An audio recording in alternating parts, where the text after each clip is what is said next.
I didn't realize I was dead until I heard my own blood dripping onto the hardwood floor, slow and steady, like a clock counting down something that had already ended.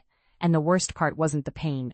It was the absurd, infuriating thought that my husband, Daniel Hayes, still hadn't come home, like somehow that mattered more than the fact that my body was lying crumpled in the bedroom while the man who killed me casually emptied our safe behind me, stepping over the marks where I'd fought him off.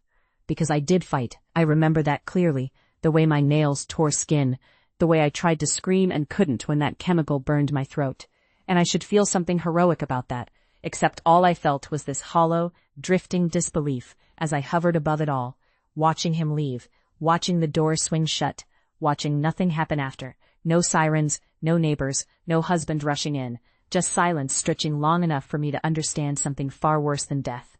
I wasn't going to be found anytime soon, and Daniel didn't even notice I was gone.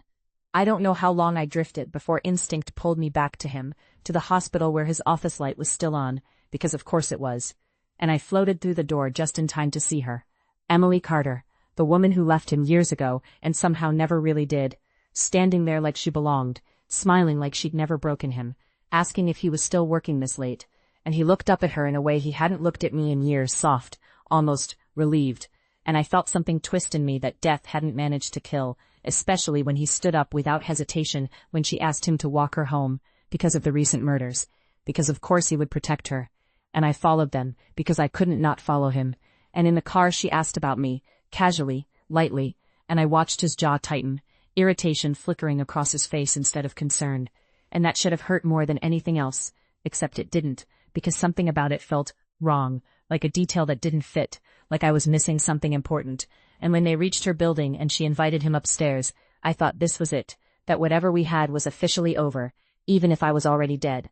But then his phone rang, his assistant, and he turned the car around without even looking at her, driving straight back to the office, and that's when the unease started to grow, because this wasn't just indifference, this was avoidance.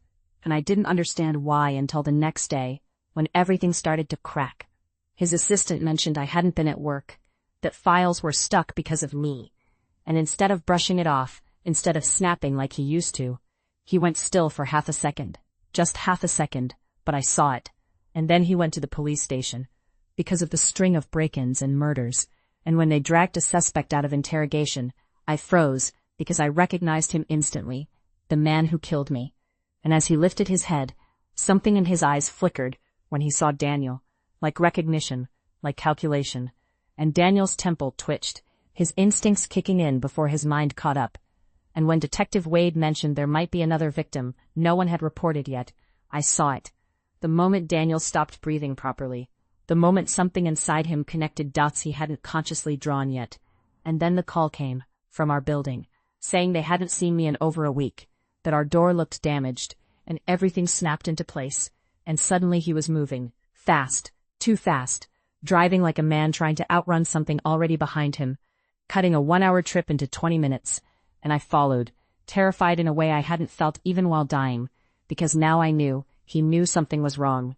And when he reached the door, he didn't open it right away, didn't even try the fingerprint scanner, just stood there like he was bracing for impact, like he already knew what he was about to see. And when he finally pushed it open, the smell hit first, then the sight of me, and he broke in a way I didn't think he was capable of, collapsing beside my body, calling my name like it was a lifeline, like if he said it enough times I might answer. And I wanted to. God, I wanted to, but I couldn't. And the more he held me, the more I realized something that made everything worse. This grief wasn't sudden.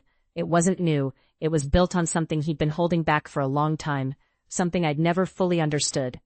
And then the pieces started falling into place, in reverse. Because as the police processed the scene, as they collected the fishing line that strangled me, as they dusted for prints, as they talked about the killer's pattern, I remembered the argument we had days before I died, the way he told me to stay home, the way he insisted I stop going out alone. Thought it was control. Thought it was indifference disguised as distance. But now, watching him, watching the way his hands shook, I realized it wasn't that at all. He knew about the killer before anyone else did, knew the pattern, knew I fit it, and instead of telling me the truth, instead of scaring me, he tried to protect me the only way he knew how, by pushing me away, by making me stay home, and I didn't listen, because I thought he didn't care. and that's when it hit me like a second death. I didn't die because he ignored me. I died because I misunderstood him.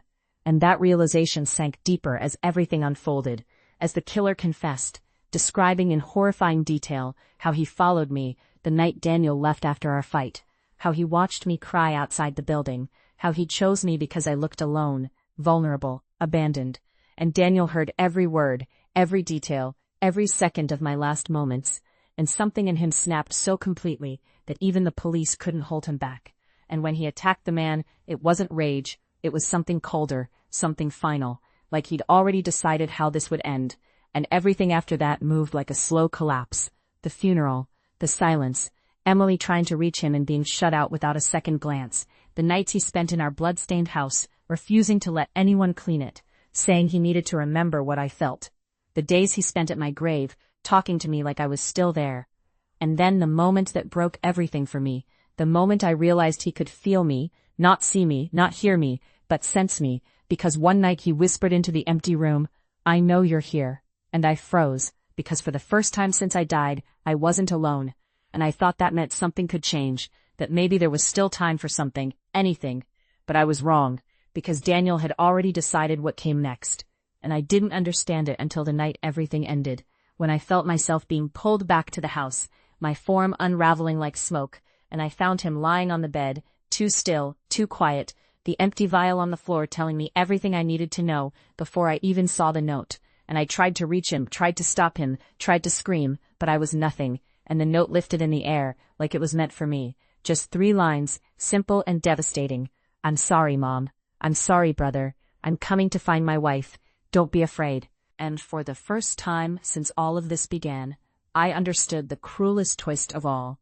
Not that he didn't love me, not that he realized too late, but that he had loved me all along, in the worst possible way.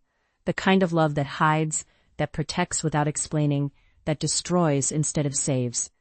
And as everything faded, as the world finally let me go, the last thing I felt wasn't regret or anger or even sadness, but his presence beside me, steady, familiar, like it should have been from the beginning, like the life we never managed to live had finally, impossibly begun.